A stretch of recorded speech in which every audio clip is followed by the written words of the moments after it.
ওরে সারা দুনিয়ার মানুষ যদি আমাকে গালি দেয় কোনো দুঃখ নাই, আমার আল্লাহ যদি আমাকে ভালোবাসেন। ও যুবক, তোমার জামাটা বেলেট দিয়া আপনজনেরা কেটে কেটে রেখে দিয়া 3টা সাদা কাপড়ের প্যাকেট বানায় বিদায় দিবে, এমন একটা জায়গায় কবরে রাখবে, কেউ দিনের বেলাও সেখানে যায় না, ভয়। অতএব তুমি কার পাল্লায় পড়িয়া আমার মাওলারে ভুলছো? কার পাল্লায় পড়িয়া তুমি নবীর সুন্নতের জবাই করতেছো রে বাবা?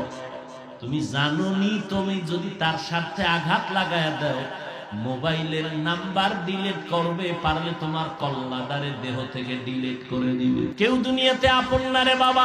যতটুকু এই জমিনে তোমাদের আপন থাকে, আল্লাহর কসম খেয়ে বলে গেলাম, একমাত্র আহলে হক উলামায়ে কেরাম উম্মতের আপন, এছাড়া আর কেউ বিনা স্বার্থে তোমার সহযোগিতা করবে না। দেখো না করোনায় বাবায় মরিয়া গেছে, ছেলেরা লোক দিয়া টাকা দিয়া লাশটারে রাস্তায় ফালায় রাখছে, দরজা লাগায় দিছে, লক করে দিছে। বাবার লাশটা কুত্তায় খাইলো না, জানাজা পড়লো, আর একবারও জানালা দিয়ে তাকায় নেই। কিন্তু এই লাশগুলো দেখছো নি, শত শত করোনার লাশ আমার দেশের টুপিওয়ালারা আলেমরা কাঁধে নিয়ে গোসল করাইছে, কাফন পরাইছে, দাফন করাইছে। শত শত লাশ, একজন আলেমও করোনায় মরে নাই।